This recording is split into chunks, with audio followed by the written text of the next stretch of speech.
for a few questions and answers. Those who are interested in asking questions, please briefly introduce yourself. Karen, you have the microphone? Okay. No question. No question? This was quite a convincing speech then.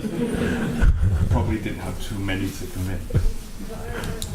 There is one question here in the middle. Wait a second, you will be provided a microphone and...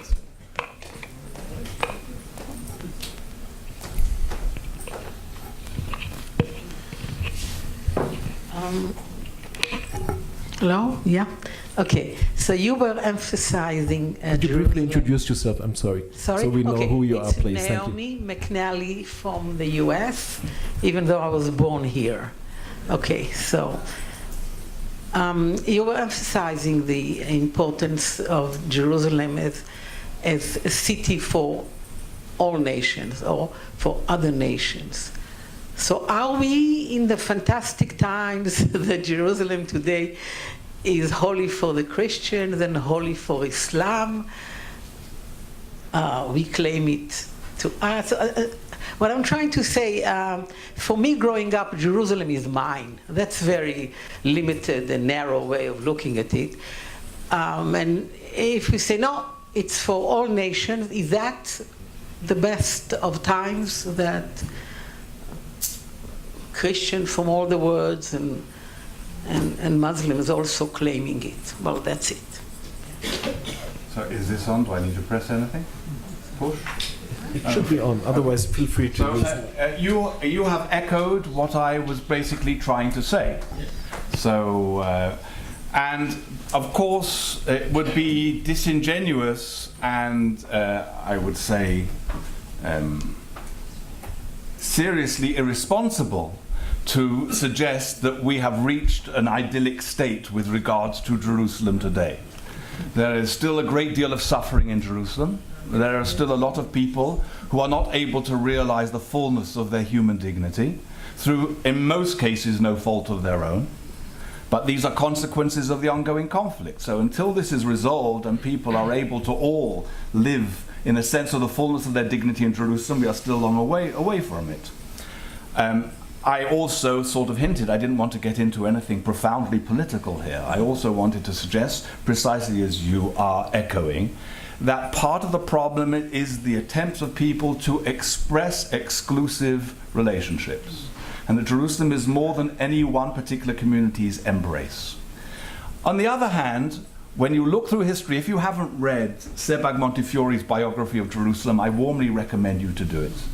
And there are many passages, I doubt whether anybody, even who claims to be an expert on Jerusalem, is as fully aware of all the details of its history. And when you read throughout history, and you read how terrible we were to one another in the course of history in this exclusiveness, you can see that all things compared, it doesn't look too bad today. It certainly looks a hell of a lot better than it did in the past, but that doesn't mean we still don't have a very long way to go. The microphone.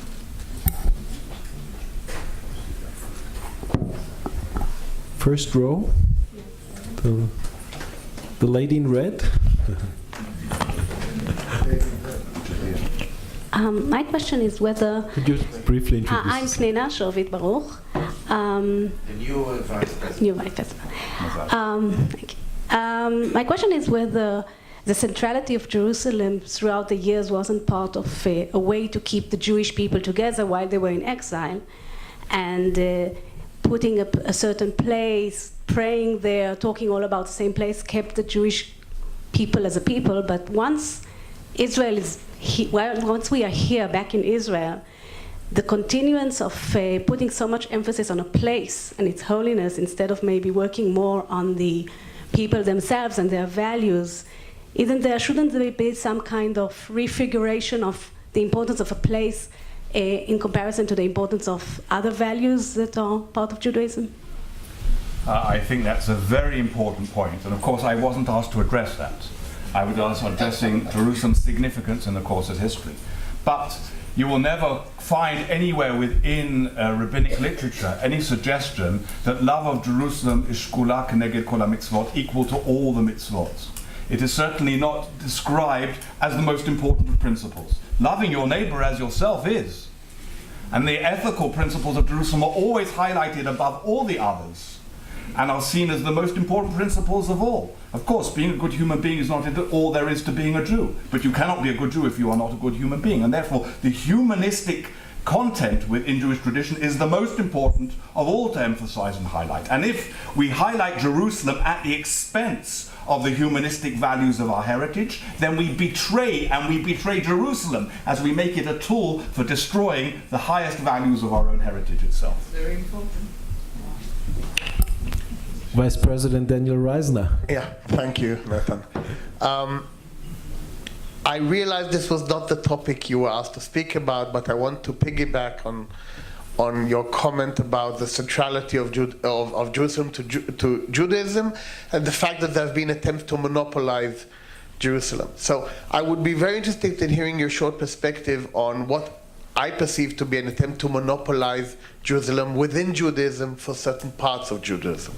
And because you have a unique perspective, because for many years you have looked at this from different perspectives outside Israel. And we now see the schism beginning between Israeli Jews, religious Jews, non-Israeli Jews, and much of it is centered around exactly this issue. So your perspective I think would be very interesting. Thank you. All the wonderful questions you're asking are subjects for a whole day seminar, not just even for a lecture, let alone for an individual response. And this is a very important one itself. Just as your colleague spoke about how often Jerusalem, the geographic, is exploited in one way, so you highlighted how the sanctity to Jerusalem is exploited in other ways. And nobody, again, in this conflict, even this conflict within the Jewish people, is clean of ulterior motive or manipulation or instrumentalizing the significance of Jerusalem. But it's understandable. On the one hand, one could celebrate this. This is the blessing that we live in, to a large degree, an open society in which people can express their different approaches and their different attachments.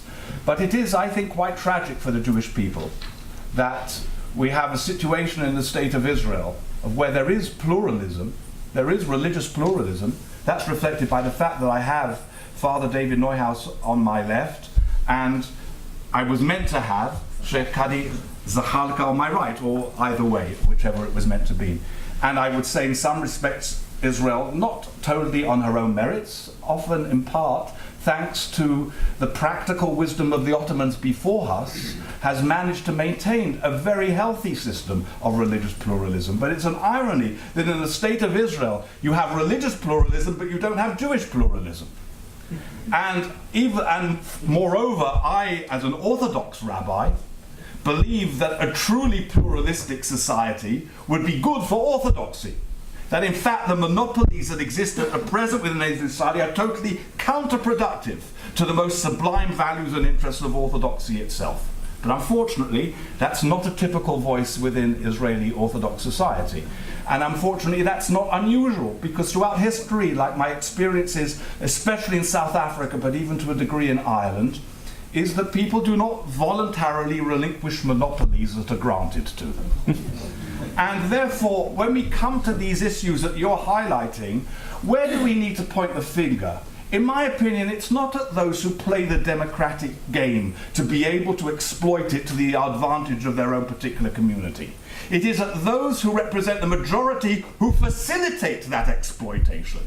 It's to governments who have allowed the democratic will of the majority to be subverted by their coalition interests that have maintained this artificial reality that allows small groups to manipulate the system to their advantage until the major powers get their act together, as once or twice was tried, both by the late lamented Yitzhak Rabin and Arik Sharon. Until they do so more systematically and honestly, minority interests will continue to subvert and manipulate not just Jerusalem, but Jerusalem as well for their own narrow interests.